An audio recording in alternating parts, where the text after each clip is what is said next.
So this video is for parents. We're going to talk about teenagers, and particularly maybe those teenagers that you're having a difficult time with. You know, I've had 5 biological kids. I've had 2 kids we've adopted, a total of 7 kids. We've gone through the teenage years with all 7. And I'll tell you, I learned a lot. But one of the things I want to share with you today that I think could be most meaningful is that I have a parenting style. And if all I did was use my parenting style with all 7 of my kids, I honestly would have only really connected with one of them really well. Because each of my children were unique, and each of your children are unique and different.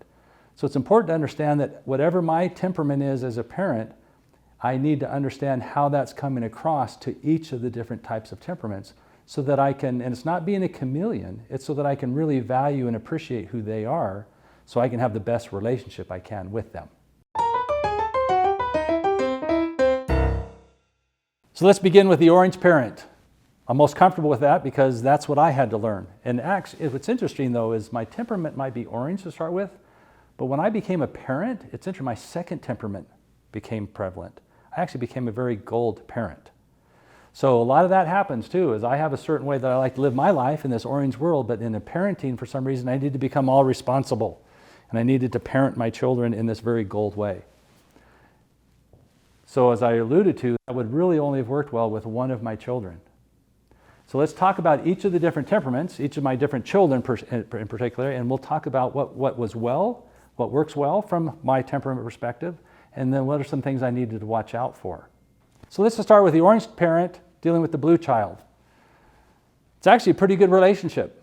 Oranges and blues are very similar in terms of they're both on the right brain side, so they're both creative and they have a lot of in common.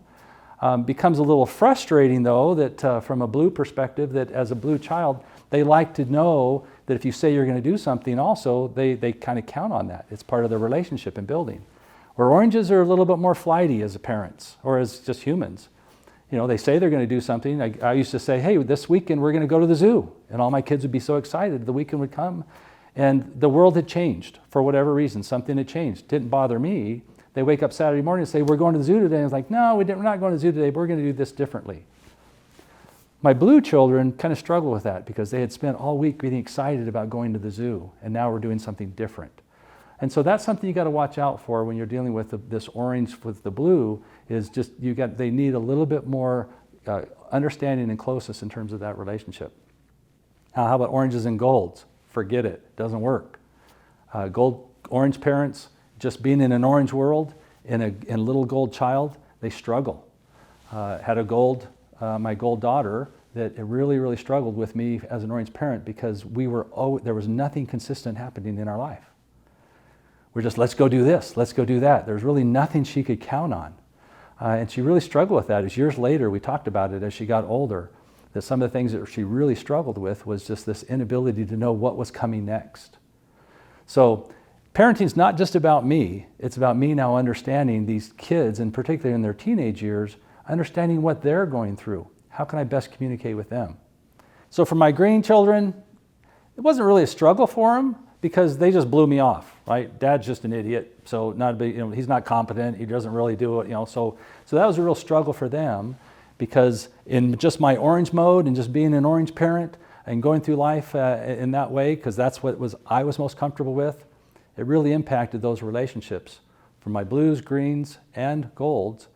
But then as I learned more about this concept we're talking about, we've been working on it as a family for almost 20 years now, that I can tell you that it completely changed the dynamics and my ability to know them, to understand them.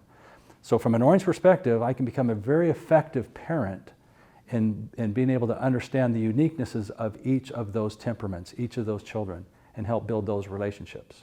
So now let's go with the orange parent and the orange kid. I mean, talk about a party central, right? Those relationships are awesome. Except what ends up happening is that they ends up becoming more like a friendship. We're more like equals than we are you're the parent and I'm the son or I'm the daughter.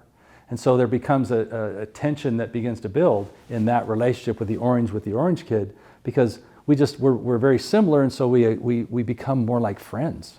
And then it becomes very hard to parent and make decisions and do hard things when you really need to do those hard things. So those are the impact of those 4, an orange parent on each of those temperaments.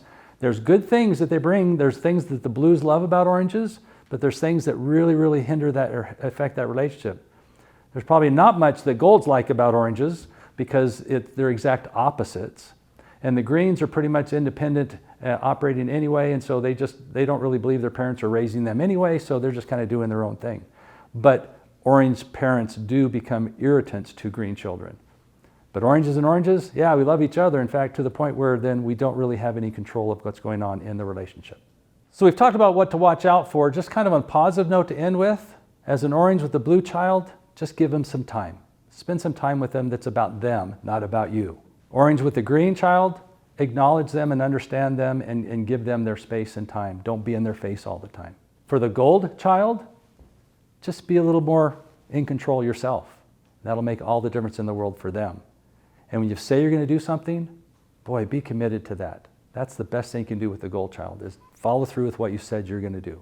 And with the orange child, be orange, let them be orange, but be a parent. And there's some aspects of all the other temperaments that you can bring in to help you be a better parent with an orange child. So now what we'd like you to do is invite you to begin your journey by understanding yourself a little bit better, understanding these 4 temperaments. Click down below, click on the more, see where the assessment is, take the free assessment. Print off all of the things about each of the temperaments and begin to really learn and understand that for you, and then begin to learn and understand the temperaments of your children. And that way you can begin your journey on helping us put the human back into humanity.